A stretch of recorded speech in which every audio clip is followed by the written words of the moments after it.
बनहु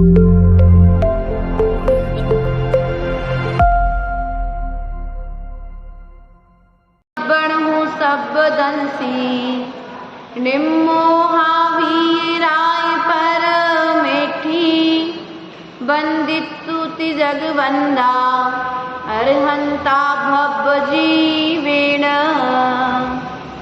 नानम दंसन सम्मम चारितं सोहि कारणं तेसिं मुखराहण हेयं चारितं पाहुणं बोच्छे चारितं पाहुणं बोच्छे ना जानी किसी भव में मैंने कौन सा पुण्य किया उसी पुण्य के फल से भगवन दर्शन यहाँ हुआ। इस दर्शन का फल भी भगवन शाश्वत सुंदर हो। मेरा अंतिम मरण समाधि तेरे दर पर हो। मेरा अंतिम मरण समाधि तेरे दर पर हो। बोले देवादिदेवादि ब्रह्म प्रथम तीर्थेश्वर आदिनाथ भगवान की, देवादिदेव मूलनायक चिंतामणि पारसनाथ भगवान की, देवादिदेव वर्तमान शासनायक वर्धमान स्वामी की, आचार्य भगवंत एक्सपर्ट कुंद कुंद स्वामी की, आचार्य गुरुवर एक्सपर्ट विभव सागर जी महाराज की,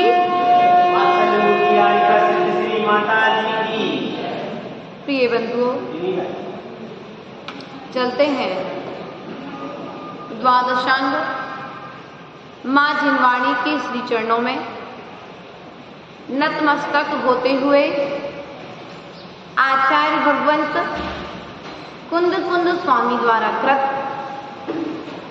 चारित्र पाहु ग्रंथ में सम्यक दर्शन के पश्चात अपने चारित्र के निर्मलीकरण के लिए आचार्य भगवंत के इस चारित्र पाहु ग्रंथ में हिंदी टीकाकार परम पूज्य आचार्य गुरुवर एक्सपर्ट विभव सागर जी के चारित्र शास्त्र को अर्थात हिंदी टीका को आधार बनाते हुए इस चारित्र पाहु ग्रंथ को यहाँ पर प्रारंभ करते हैं।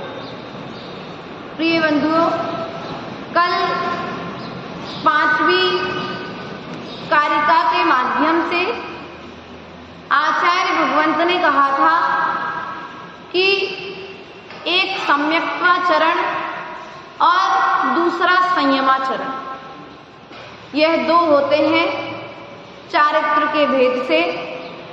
एक जो सम्यक्त्वाचरण होता है वह चतुर्थ गुण स्थानवर्ती श्रावक के लिए होता है, और जो संयमाचरण होता है वह महाव्रती छठवें सातवें अर्थात पांचवें गुण स्थानवर्ती साधु के लिए, महाव्रती के लिए होता है।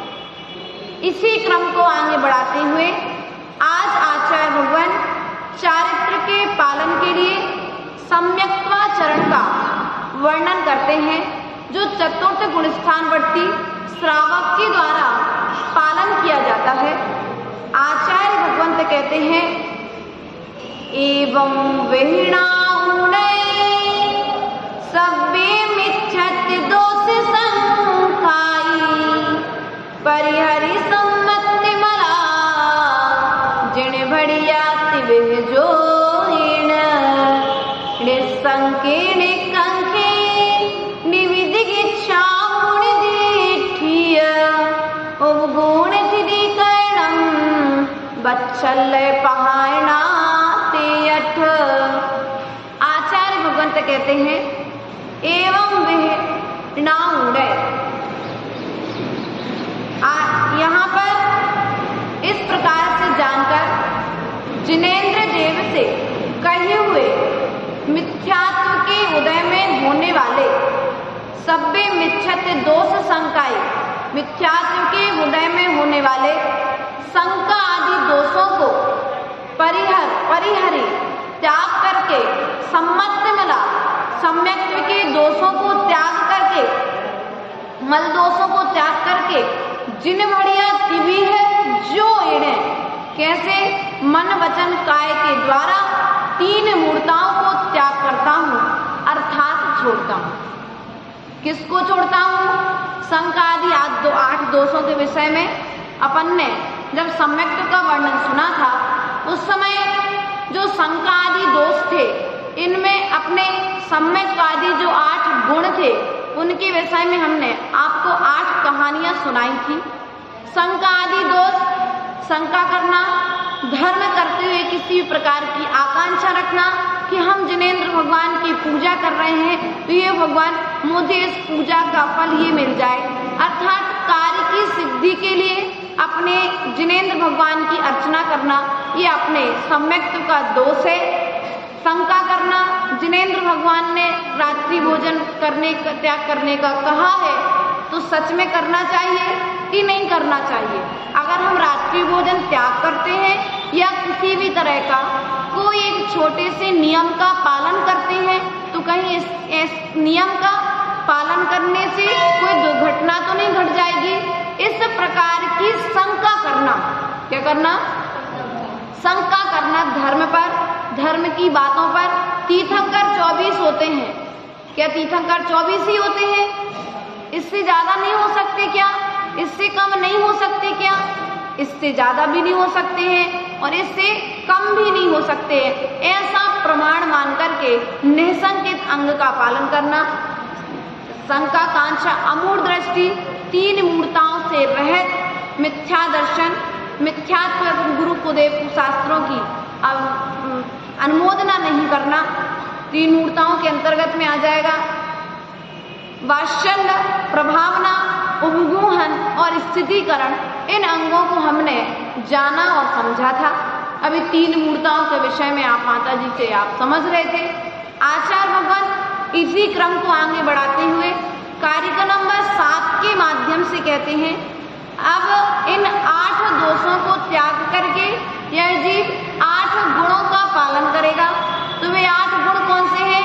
निसंकित, निकांक्षित, निर्विचिकित्सा, अमूढ़ दृष्टि, उपगूहन, स्थितिकरण, वात्सल्य और प्रभावना।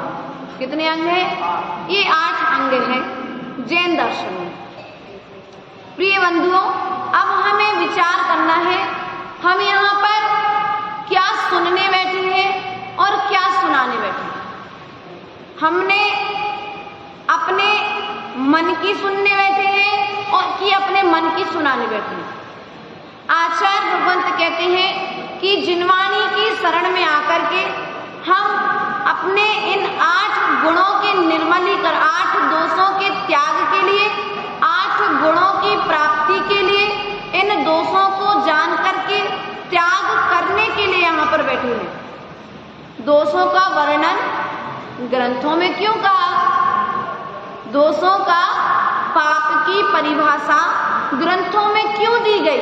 पाप की परिभाषा ग्रंथों में इसलिए दी गई जिससे आप पाप का त्याग कर सकें।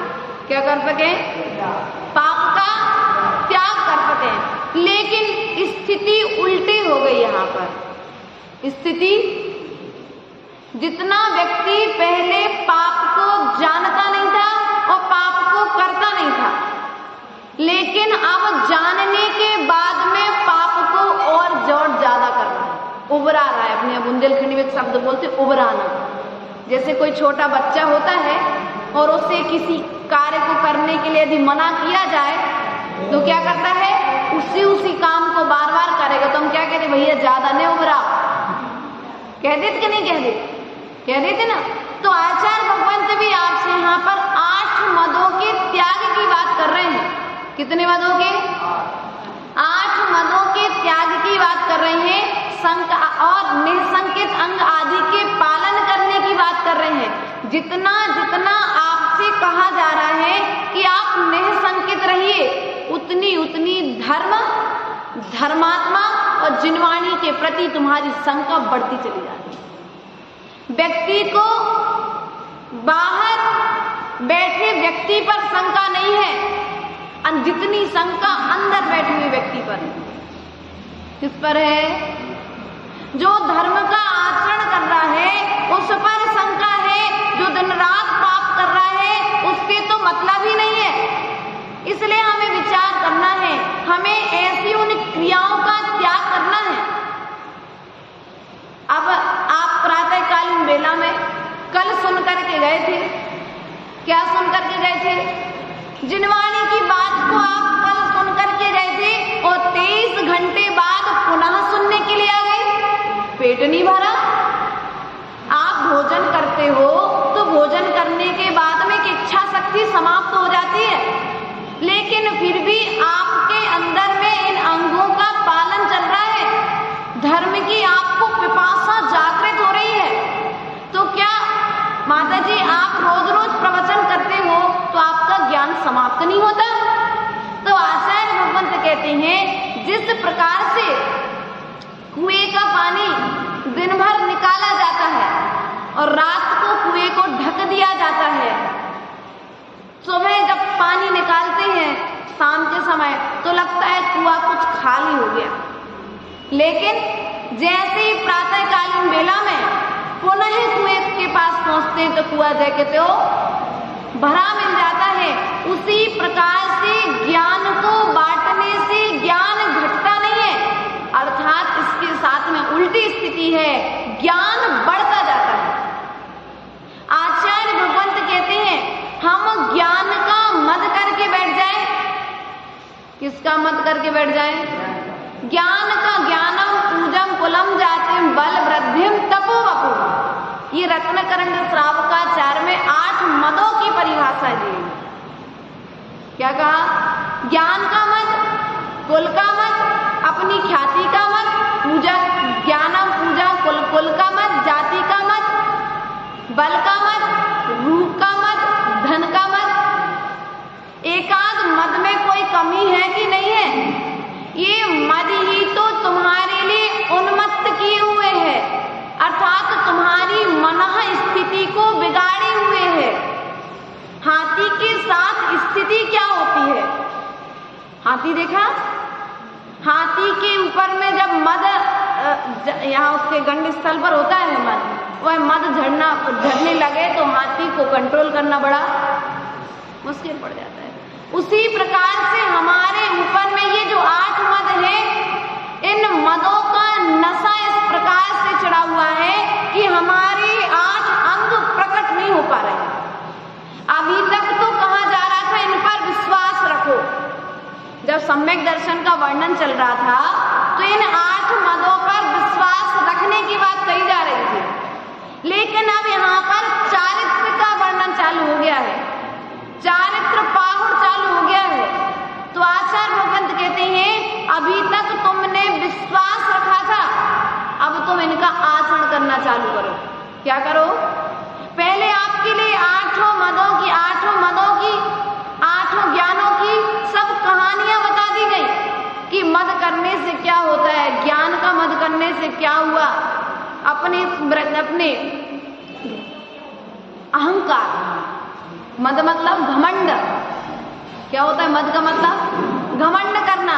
आपने घमंड कर लिया, अरे पूरे भानपुर में जितना पैसा हमारे घर पे है ना, उतना पैसा किसी के घर पे नहीं है। आपको क्या पता? आप अभी हमें जानते नहीं हो।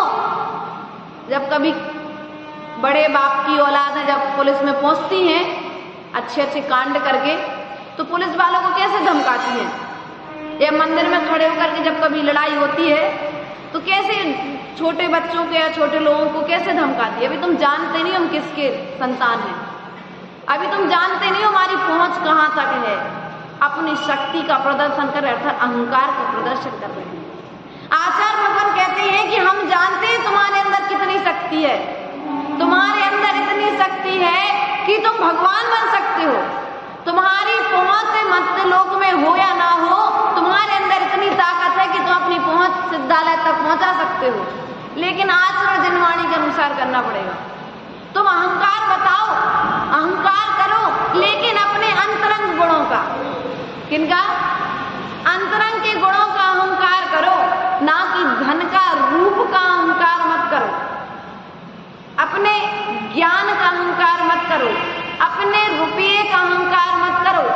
अरे एक वो है भाभी जी रोज अच्छी, एक कभी सेकंड साड़ी तो पहनती नहीं, जो साड़ी एक बार पहन ली वो साड़ी दूसरी बार। ऐसे भी कहने वाले लोग मिलते हैं आपसे, और कहने वाले मिलते होंगे, वो कह करके क्या करते अपने अहंकार की पुष्टि कर लेते हैं। एक बार की कहानी है, अपने एक सेठानी जी थी, श्रीमती इंद्र कुमार जी जैसी, श्रीमती इंद्र कुमार जी जैसी एक सेठानी जी थी। उनने बड़ी आराम से अच्छे कंगन बनवाए सुंदर से, तो अब कंगन पहन करके बढ़िया आई मंदिर। उनने खूब बाकी तो रोज खूब ढक के आती थी, चदरा ओढ़ के आती थी, सब कुछ करके आई, लेकिन रोज हाथ उनके दिखते नहीं थे। अब वे कंगन पहन के जब आई तो वो हाथ उनने बाहर निकाल लिए। अब लोगों को दिख तो रहे, पूरी महिलाओं को दिख तो रहे कि आज ये डब्बू भैया की श्रीमती आई, अच्छे नए कंगन पहन के आई है, लेकिन कह कोई नहीं रहा है कि वे कंगन अच्छे लग रहे। एक दिन कह दिया भैया पहन के आई, किसी ने कुछ नहीं कहा। दूसरे दिन आई, दूसरे दिन भी किसी ने कुछ नहीं कहा। तीसरे दिन आई, किसी ने कुछ नहीं कहा। गुस्से में जाकर के चौथे दिन उन्होंने क्या किया, घर में लड़ाई हुई कुछ, तो उन्होंने घर में आग लगा दी। जब आग लगाई घर में तो पूरे गांव इकट्ठा हो गया, समाज इकट्ठी हुई भी, क्या हो गया क्या हो गया। तो कंगन के चमके तो निधि भाभी पहुंच गई, बोले भाभी कंगन अच्छे लग रहे आप। तो क्या बोली वो, जय इतना ही बात तुमने 3 दिन पहले कह दी होती ही तो ये सब क्यों करते हम। तो कहीं ना कहीं हमारे अहंकार की पुष्टि नहीं होती है, इसलिए कलह होती है। क्या अहंकार की पुष्टि नहीं होती है, हमारे द्वारा जो हमने कह दिया वही होना चाहिए। क्या जो हमने कह दिया डब्बू भैया वही होना चाहिए। यदि नहीं होगा तुम्हारे अनुसार तो क्या हो जाएगा, संक्लेश हो जाएगा। क्या हो जाएगा, संक्लेश हो जाएगा। पारसनाथ भगवान जब साधना करने बैठे तो उन्होंने पर से नहीं कहा कि तुम ऐसा करो, उनने तो अपना काम चालू कर दिया। अब दुनिया का जिसका जो होना है सो, अहंकार भी नहीं किया, मद भी नहीं किया। यदि बाहुबली स्वामी अहंकार कर लेते, अहंकार कर लेते तो आदिनाथ से पहले मोक्ष नहीं जाते। आदिनाथ के पुत्र बाहुबली, भरत बाहुबली, एक पुत्र चक्रवर्ती चक्ररत्न को प्राप्त कर रहा है और एक पुत्र सब कुछ त्याग करके साधना में लीन है। विचार करिए उस पिता के जीवन की स्थिति को। और वही भाई भाई मात्र चक्रवर्ती हूं मैं, चक्र रत्न चलते चलते रुक गया। क्यों रुक गया, अभी बाहुबली ने दासता स्वीकार नहीं की है। बाहुबली खड़े रहे, जाकर के दास ने कह दिया दासता स्वीकार नहीं करेंगे, युद्ध करेंगे। चक्रवर्ती अपने आप को बलवान मानता था। क्या मानता था, चक्रवर्ती है तो बलवान है, लेकिन जब बाहुबली ने अपने बाहुबल को दिखाया तो चक्रवर्ती का अहंकार भी चकनाचूर हो गया। क्या हो गया, चक्रवर्ती का अहंकार भी चकनाचूर हो गया। इसलिए हम अपने से कम किसी दूसरे को ना आके, जो काम तलवार नहीं कर पाती है वो कभी कभी सुई कर जाती है। जो काम सांप नहीं करता है वो काम कभी कभी चींटी भी कर जाती है।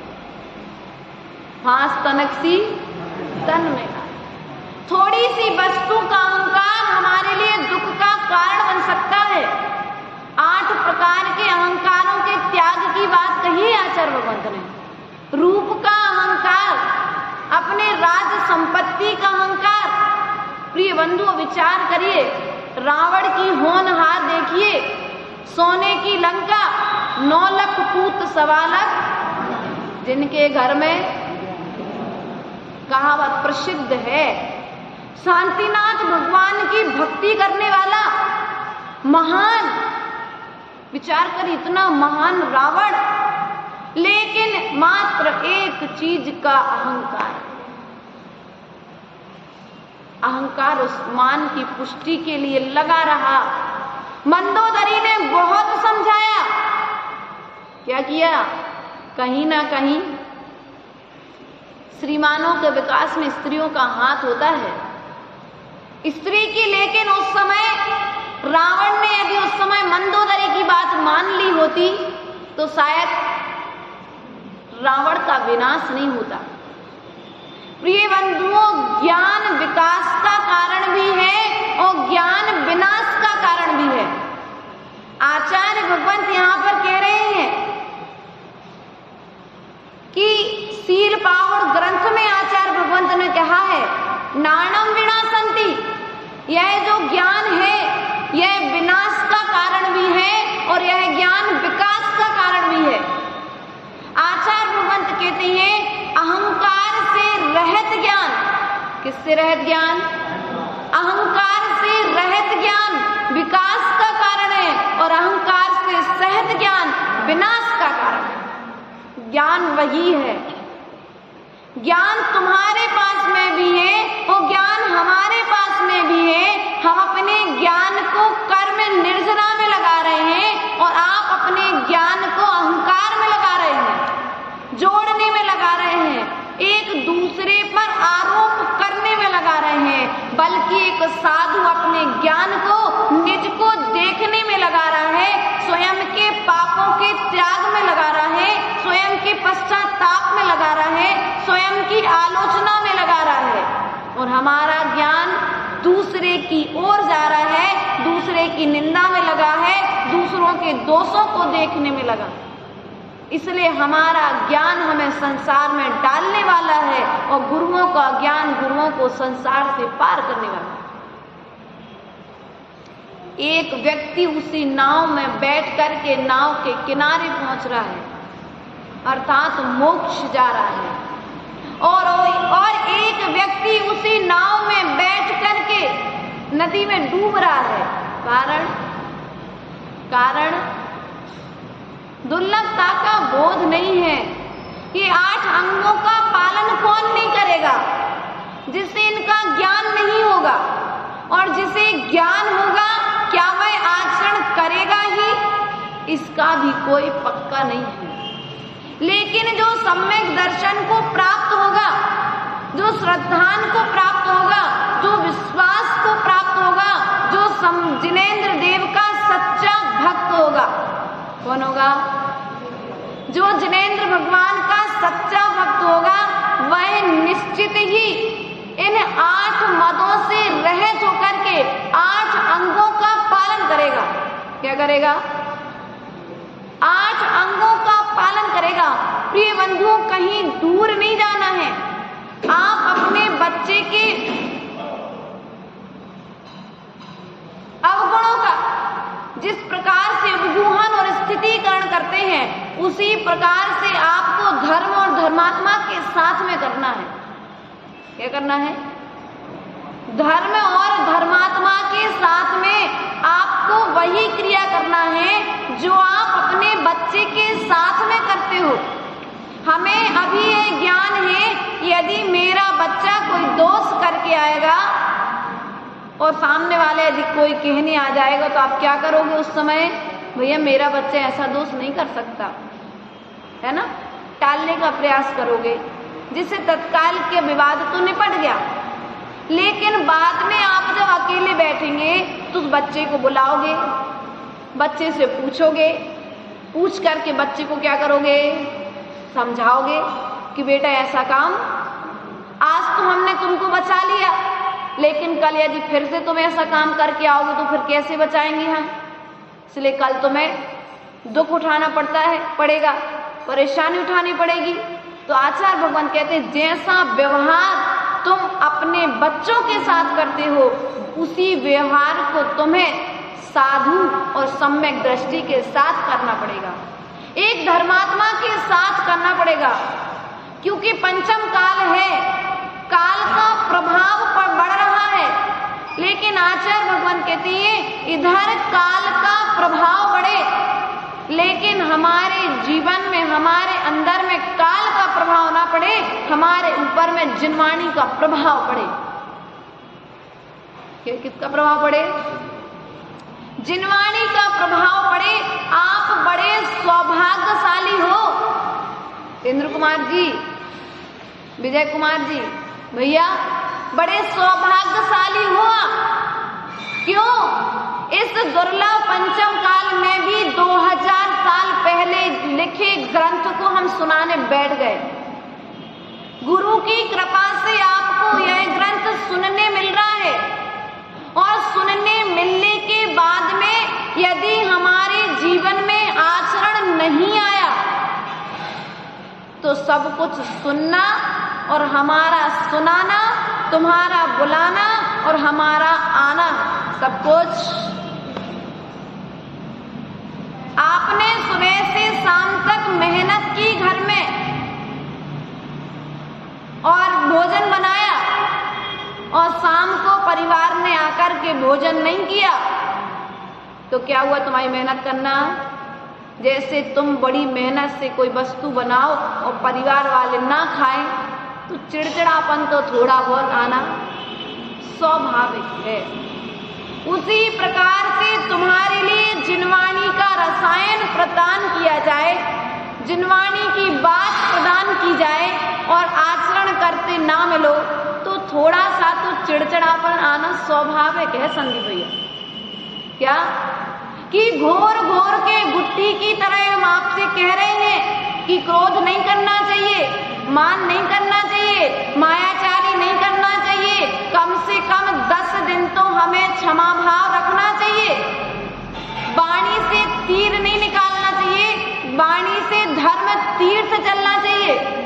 इस बात को हम बार बार कह रहे हैं। 2 महीने से एक ही बात को सुना रहे हैं कि हमें मोती बनकर के नहीं रहना है, हमें माला बनकर के रहना है, तब कहीं हम पूज्यता को प्राप्त होंगे। हम एक नहीं है, हम अखंड हैं। इन सब बातों को सुनते सुनते जब विपरीत दिशा में आचरण करते दिखते हो तो मां जिनवाणी को तो दुख होगा ही होगा, क्यों नहीं होगा? जिनेंद्र भगवान को दुख तो नहीं होगा क्योंकि सिद्धालय में है वो, लेकिन उनका उपदेश प्रदान करने वाले साधु को थोड़ा सा तो दुख होगा क्योंकि उनने तुमको अपना मान लिया है। क्या मान लिया है? तुमसे थोड़ा सा धर्मात्मा से राग करना चाहिए। तुम्हारे प्रति हमारा प्रशस्त राग है, अभी थोड़ी इतनी करुणा मन में है कि भैया चलो इतने लोग आ गए, इनको सुना लो।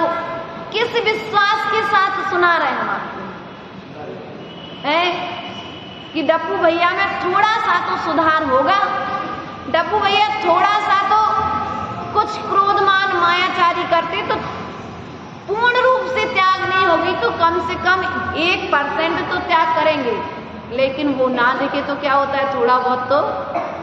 उसी प्रकार से आचार्य भगवान कहते हैं इन 8 अंगों के पालन किए बिना हम ऊंचाइयों पर नहीं जा सकते हैं। ऊंचे आसन पर बैठना आसान है डब्बू भैया, लेकिन विचारों को ऊंचा रखना उतना ही कठिन है। क्या? ऊंचाई पर बढ़ते जाओ और विचारों में ऊंचाई बनी रहे, यह बड़ी कठिन बात है।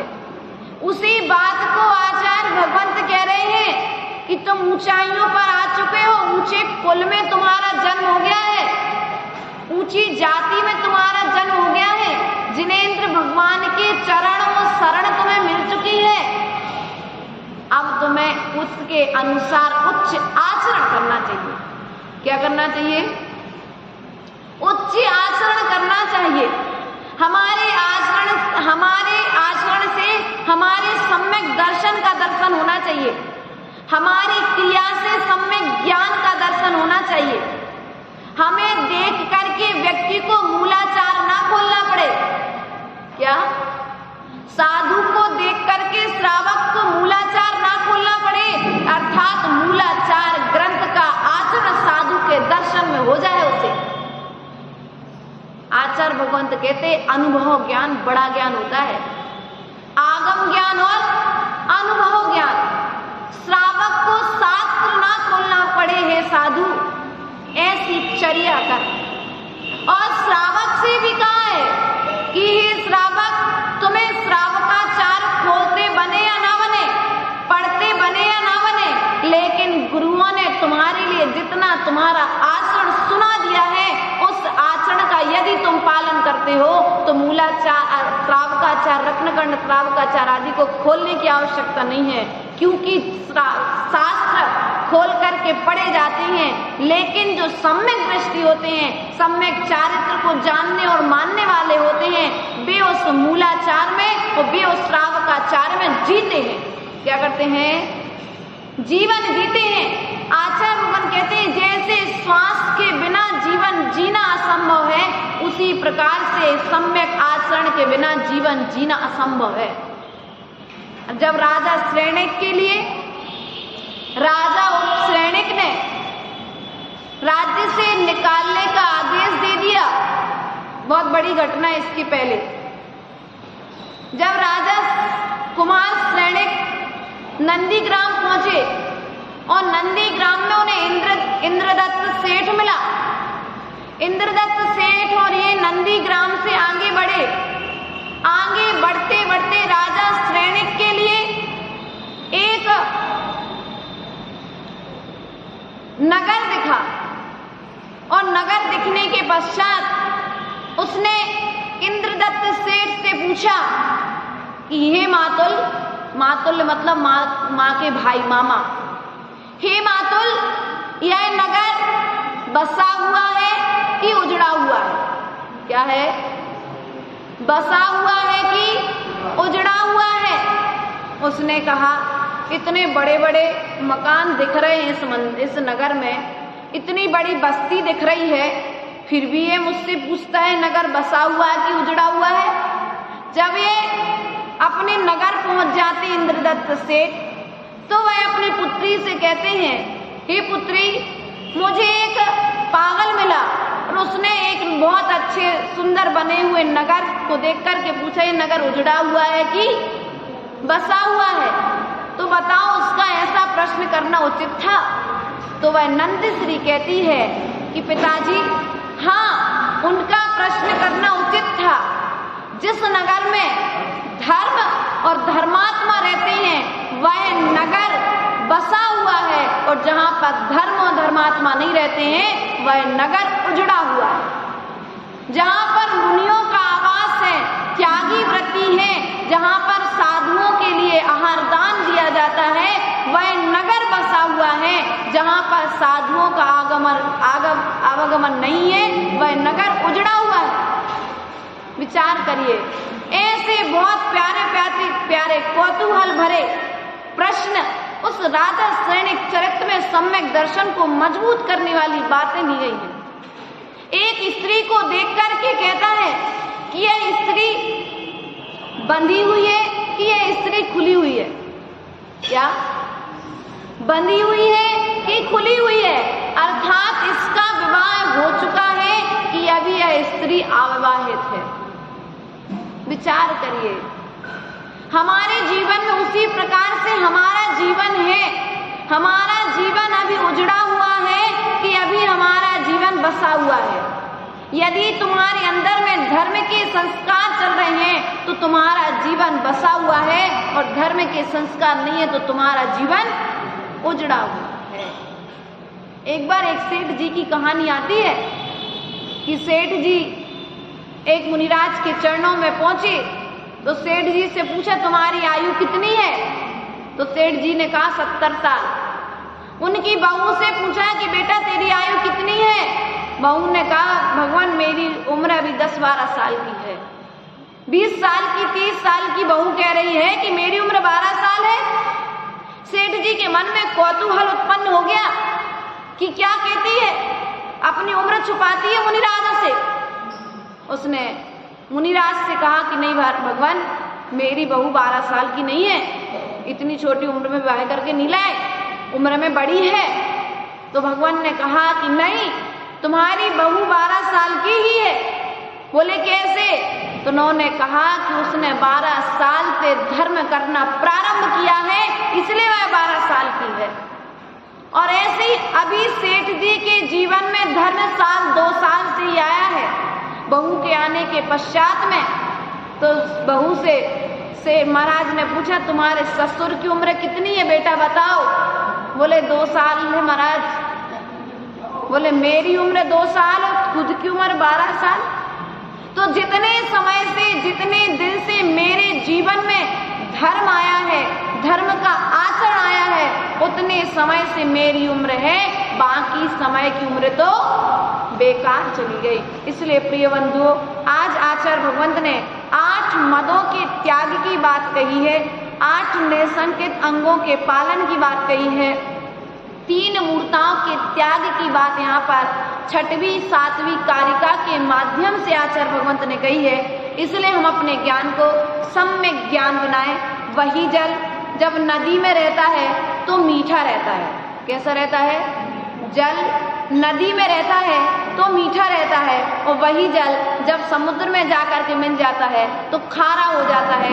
इसलिए हम अपने ज्ञान को विशालता प्रदान करें, लेकिन विशालता के साथ साथ उस जल को खारा ना होने दें, अर्थात अपने ज्ञान को अहंकार युक्त ना होने दें, तो हमारी सफलता है। इन्हीं भावनाओं के साथ बोलिए।